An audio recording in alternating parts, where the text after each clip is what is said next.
In this video, we will talk about password spray attack. This is a very popular way of gaining initial access into Azure tenant. This is kind of similar to brute force, but with a very slight difference. Now, if you kind of see this sort of diagram, which quite honestly, great work to the person who maintains this blog. In a standard brute force, you take one user and you try multiple passwords. Like you'll say, hey, is it this password? Is it this password? Is it this password? But in a traditional password spray, you will take one password and you will try it for multiple users. So in simple terms, in brute force, we try multiple passwords against one single user.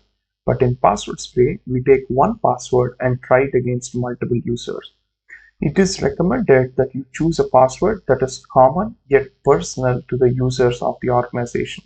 For example, you could take spring@2024 if you're in 2024 and you're doing this attack in 2024, or autumn@2024, etc. Sometimes the current month @year also works. Now, you must be wondering why these sort of simple passwords are sort of set up by people. Now, in a majority of organizations, we have a password rotation policy which says, hey, this password is going to expire in 1 month, etc., etc.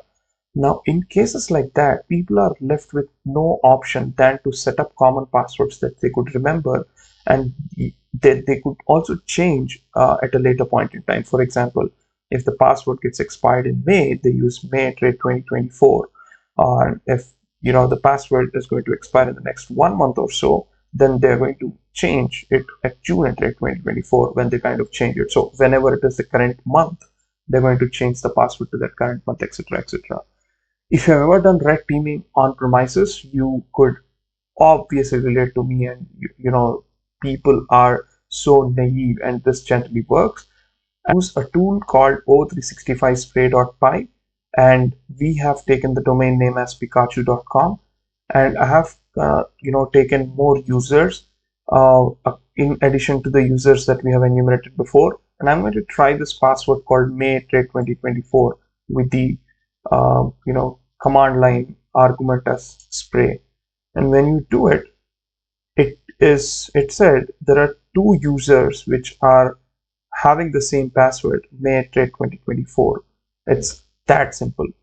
However, from an operation security perspective, or OPSEC for short, there are a few things that you need to think of, or that you need to remember. As a red teamer, you would be using an IP, a single IP, and you would be using a common user agent, which is kind of hard-coded into this tool.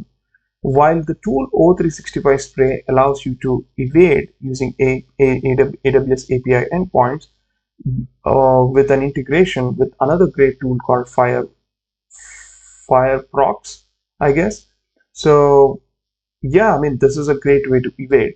And if you're a defender, and if you're thinking, hey, it's multiple IPs doing failed authentications or successful authentications to multiple passwords and stuff like that, don't worry, we will cover that part in the defense section, where we